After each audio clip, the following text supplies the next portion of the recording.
Pass.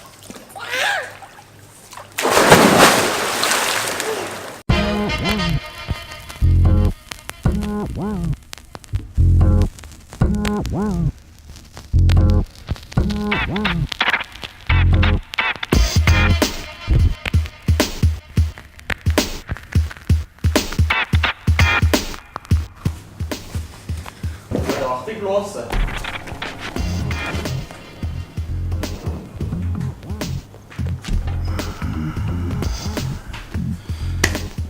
Dag 3. Vi har tenkt en tur til Monkey Mountain, men først så må vi sole oss og bade.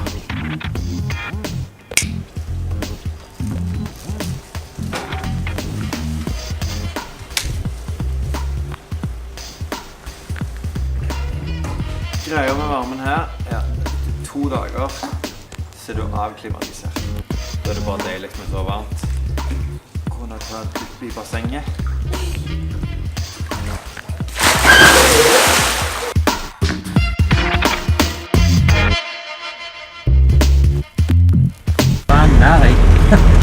Nå begynte det å regne skikkelig. Første gang. Andre gang da var det så gjerne på det. Ja, men nå er det første gang det regner på dagen. Nei. Du sov. Det var da du sov så lenge, vet du. Jeg ikke av dere. Første gang.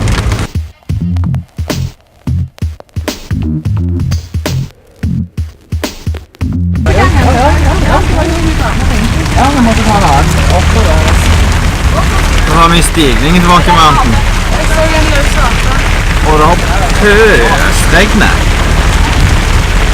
Så det å velge mer feil dag, eller?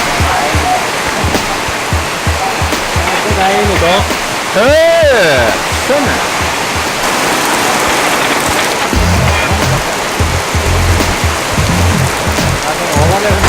Herlig, det.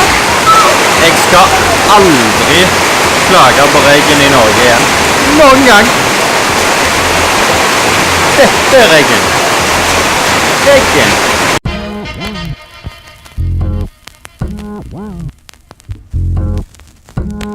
Det var en hyggelig gammel dame som inviterte oss inn i butikken, så vi fikk en plass å sitte. Helt fantastisk! Oi, så søt. Hei.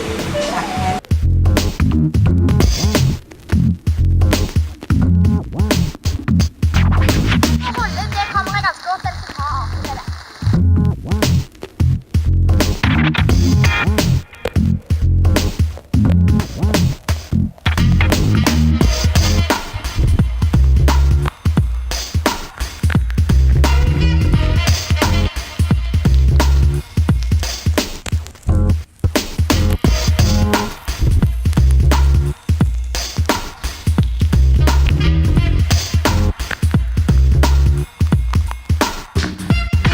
Det er den første apen jeg har sett utenfra fangenskap, og ikke bare én, men mange nuller bak. Ja, det var ganske mange.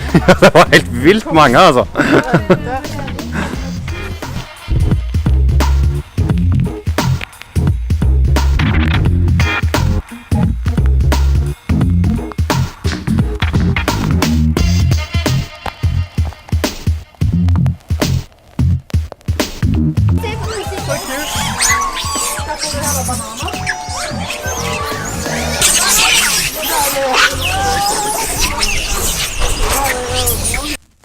Wow.